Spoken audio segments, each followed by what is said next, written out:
Boa noite. Estamos aqui hoje mais uma vez numa live do NutriTotal e Ganepão.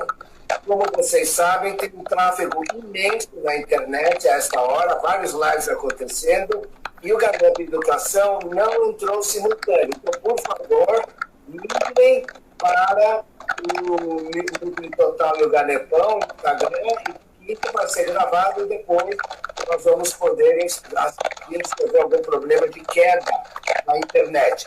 Mas hoje nós estamos com a psicóloga, doutora Helena Miller.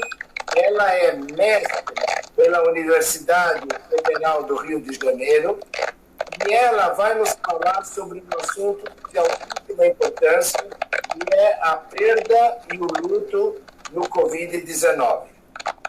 Nós estamos vivendo momentos ímpares na história da humanidade e nós lembramos que não houveram guerras. Nós vivemos praticamente desde a segunda última guerra neste país uma tranquilidade muito grande em termos de conflitos internacionais. Mas esse é um conflito que assumiu proporções universais nesse planeta.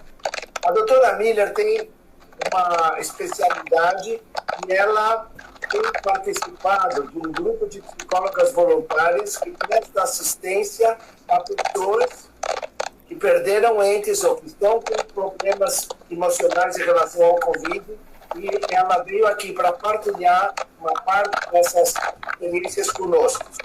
Seja muito bem-vinda, doutora Helena, é um prazer estar aqui conosco. Muito obrigada, boa noite a todos. Obrigada pelo convite, doutor Dan. Obrigada, NutriTotal, Ganep Educação e Ganepão. O meu contato inicial com a obra da doutora Kubler-Ross foi no final dos anos 70. E eu ficava encantada com os artigos que eu lia sobre a forma acolhedora como ela tratava os pacientes terminais. Ela observou que quando a medicina esgotava seus recursos, muitas vezes os médicos esqueciam desses pacientes. Ela então começou a conversar com eles, com os pacientes, ouvindo com atenção o que eles tinham a dizer sobre as suas emoções, seus sentimentos, tristezas e alegrias. E ela propõe após uma discussão com algum familiar.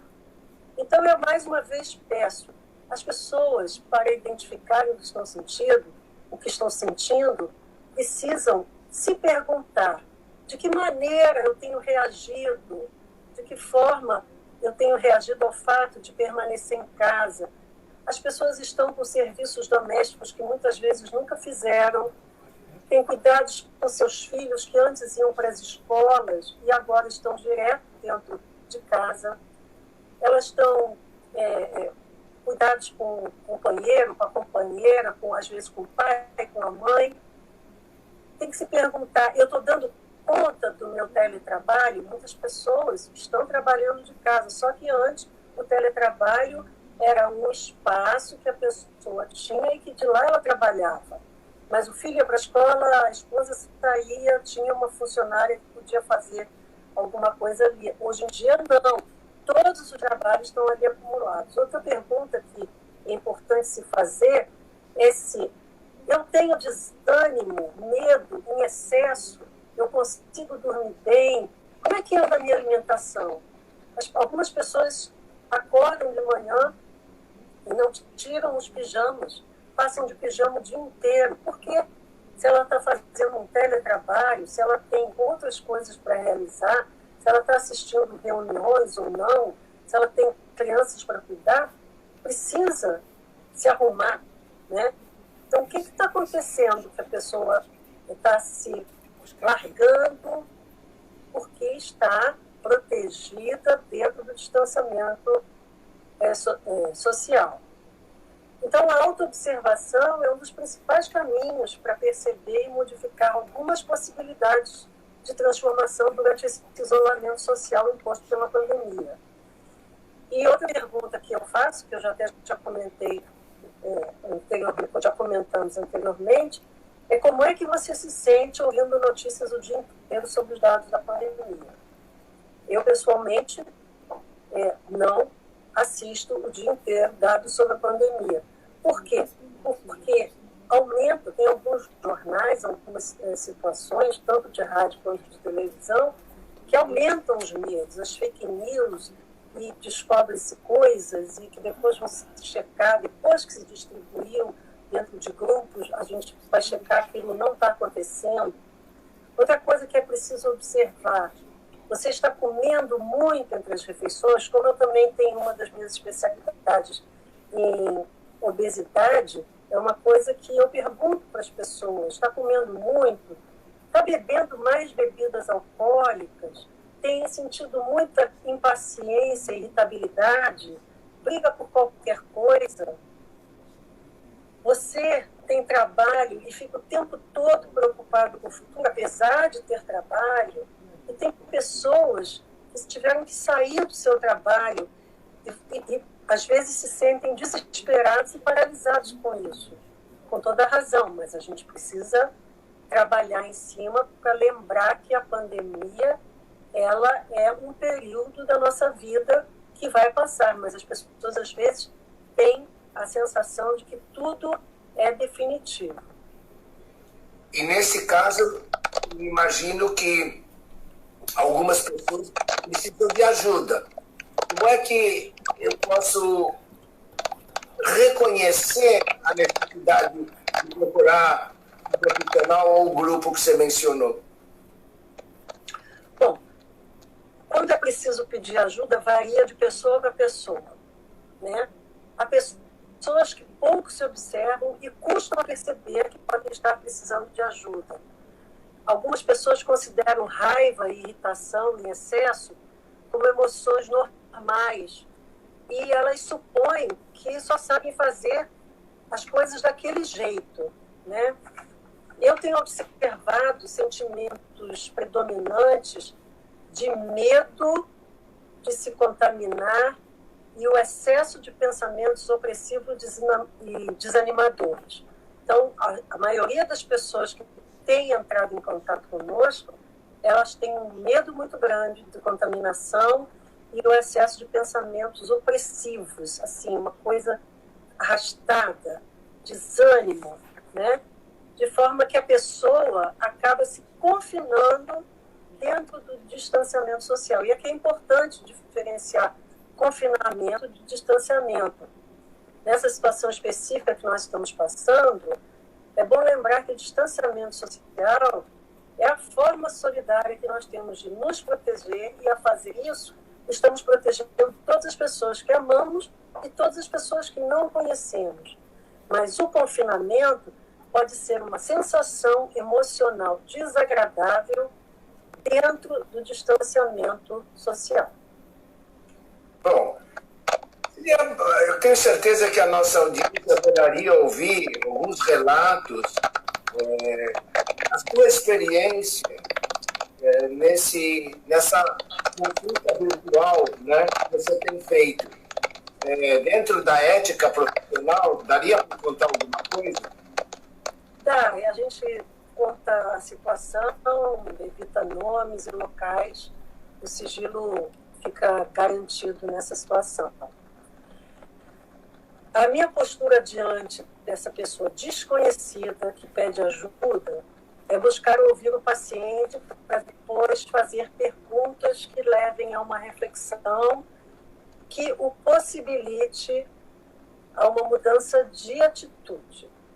Então, por exemplo, um caso que atendi foi de um rapaz que vivia numa casa com quintal, com muros, então o protegia da rua, né? E ele ficava trancado dentro do seu quarto por medo de contaminação, mesmo na casa só morando seus familiares. Eu comecei a conversar com ele, ele relatou uma ansiedade insuportável, uma dificuldade enorme para dormir, e na conversa ele vai revelando situações de desconforto com seus pais, que tentam controlar sua vida e que ir trabalhar e ter a liberdade para sair depois do trabalho eram as únicas possibilidades dele fazer o que ele quer enquanto não tem independência financeira para poder se sustentar. Então, ele percebe nessa conversa que ele não saía do quarto para não cruzar com os outros familiares que interferiam muito na sua vida.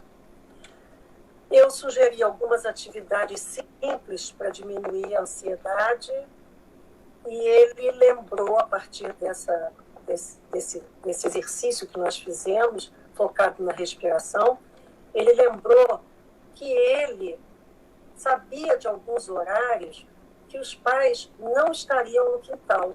Então, ele decidiu que ele poderia ao quintal se exercitar e tomar um pouco de sol naqueles horários.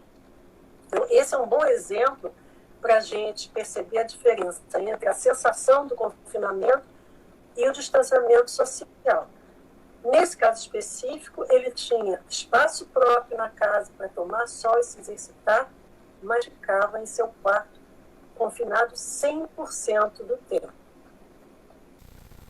Tem algum outro? Um caso interessante. Esse é um menino, é um jovem. Você tem algum outro de uma pessoa mais velha?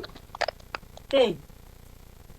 Tenho de uma pessoa mais velha aqui. Bom, depois eu conto de uma mulher jovem grávida, porque isso é uma coisa que imagina, desde a pandemia. O terror, você sabe que nós no GANEP temos duas grávidas, que estão mesmo em isolamento social, mas têm um equilíbrio emocional muito bom, porque estão trabalhando à distância muito bem. Mas você pode contar primeiro a história da grávida? Vamos lá. Eu vou contar.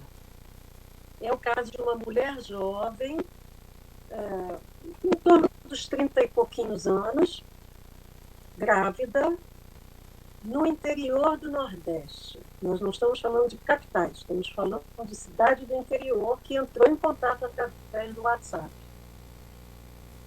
Logo de cara, ela falou que estava grávida e que estava apavorada porque ela teve algumas perdas gestacionais anteriores e que ela estava em repouso e seu maior medo era repetir as perdas anteriores.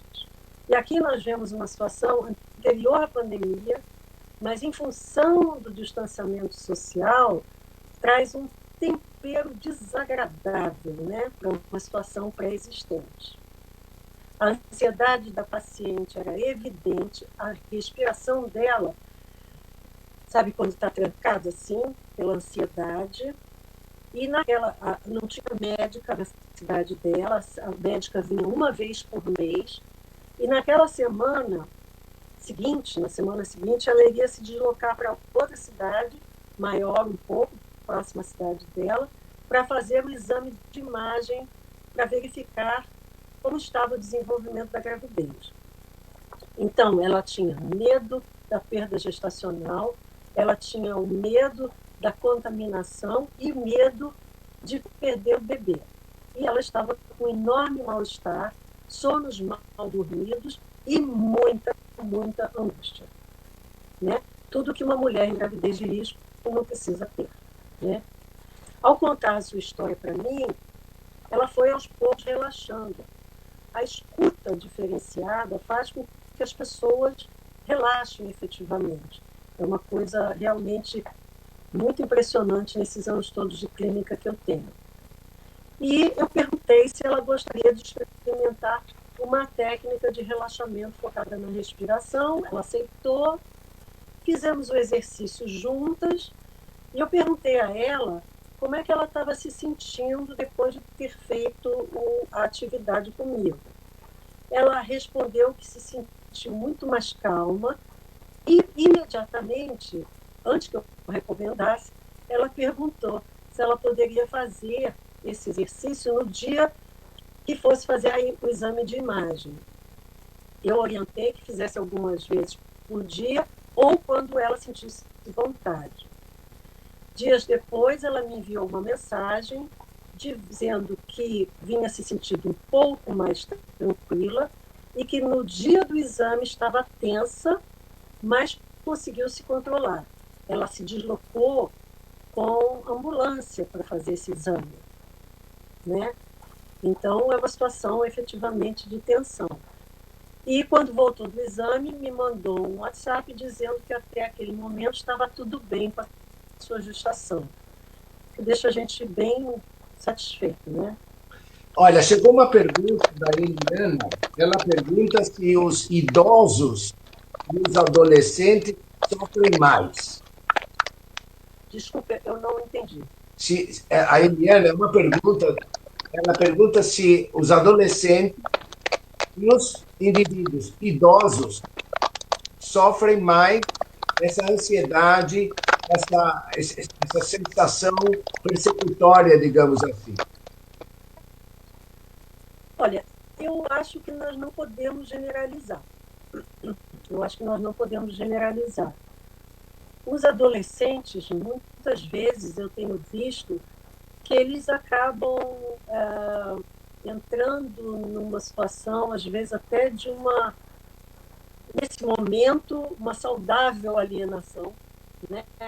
Eles entram em contato com os amigos, eles jogam videogames, eles conversam, jogam jogos de tabuleiro, enfim, eles ficam bastante incomodados por não poderem sair, né? As pessoas da terceira idade, sem dúvida nenhuma, ficam um pouco mais preocupadas, mas nós temos pessoas da terceira idade que têm uma certa maturidade emocional e que sustentam essa preocupação sem entrar em pânico, e temos pessoas da terceira idade que acham que se saírem na rua já estão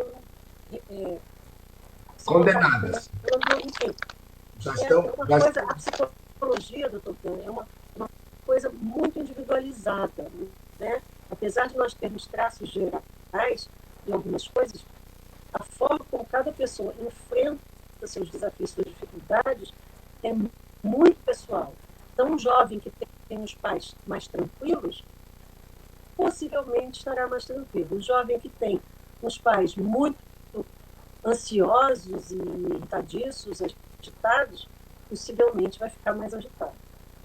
Conta para nós, então, o caso de um indivíduo mais velho que passou pelos seus cuidados. Essa pessoa mais velha é uma mulher acima dos 60 anos. É um caso muito interessante porque serve de um exemplo para nós de coisas que podem acontecer com as pessoas. Ela vive na mesma casa com seu irmão, com sua irmã, num bairro da Zona Oeste de classe média. Tá? A casa que pertencia aos pais, e agora todos vivem lá. Mas ela e o irmão seguem rigidamente todos os preceitos relacionados à higienização, a lavar as mãos, ao uso de máscara se tiverem que sair ou de receber alguma coisa. Mas a irmã, segundo a paciente, nega a existência da pandemia, diz que não existe, que não é assim, e diariamente sai para a rua para fazer atividades não necessárias, sem utilização da máscara. E quando volta, não quer fazer a higienização necessária. Então, você vê que situação difícil que pode ocorrer, que a questão da pessoa que procurou estava sendo provocada e aumentada por uma terceira pessoa. Já não bastava o que ela estava sentindo, porque todos nós temos preocupações, medos. Então, essa saída dessa irmã, essas saídas à rua, não é da responsabilidade da pessoa que telefona pedindo ajuda, mas a afeta diretamente pela convivência com essa irmã. Então, o fato dela ter telefonado já foi uma ajuda importante, ela pôde desabafar bastante. Eu ouvi essa senhora, talvez por mais de 30 a 40 minutos, ela falando. É uma situação muito difícil, né? Se fosse só do nível do racional, a gente ia dizer, será que dava para prender essa irmã? É uma brincadeira, mas a gente não pode fazer isso. Aquela pessoa também tem mais de 60 anos e acho que não existe pandemia, né? Então, ela desabafou, nós pensamos de que maneira seria possível ela fazer para ela mesma, para ela não ficar tão vulnerável aos atos dessa irmã. Porque ela tinha o quarto dela próprio. E a gente pergunta, você gosta de alguma coisa? Você tem alguma atividade que você se interessa? Você tem alguma crença religiosa? Muitas pessoas têm crenças religiosas que se apegam nesses momentos. Então, a gente precisa escutar o que a pessoa traz de link, né, de vínculo com atitudes que ela já tem na vida dela e que a tiram, né, de uma situação de ansiedade emergencial, né? Então, nós pensamos em algumas coisas que ela poderia fazer e também pensamos juntas, a partir do relacionamento dela, que era bom com o irmão, de algumas ações possíveis que eles poderiam criar, alguns limites protetivos para a família inteira. E depois eu pedi que ela me mandasse notícias uma semana depois, e nós nos falamos de novo, e ela disse que estavam conseguindo, que decidiram fazer uma atividade assim de inclusão dessa irmã nas atividades da casa, e começaram a fazer alongamentos e ginástica juntos, e jogar jogos, enfim, alguma forma de incluir essa irmandade deles, e que parecia que estava dando algum resultado até aquele momento. Que beleza, Helena, que beleza. Eu estou muito impressionado e o atendimento psicológico que a gente sempre entendeu que é numa sala, às vezes no divã, mas num contato muito perto um do outro, foi possível em momentos assim, à distância, inclusive com pessoas sem nenhum vínculo, quer dizer, ela te buscou no meio de uma lista de tantos outros psicólogos e aí se abriu e consegue abrir esse rapport entre o paciente e o profissional. Nós estamos nos aproximando do final aqui da nossa entrevista, e hoje que eu já agradeço, que maravilhosa, eu gostaria de ouvir as suas considerações finais, o que você pode contar, quem sabe uma mensagem de paz, de introversão, de amor para que nos ouvem e para que profissionais de saúde podem passar isso adiante. Bom, eu acho que nós precisamos falar de esperança, que é um elemento que pode estar presente em qualquer dessas reações.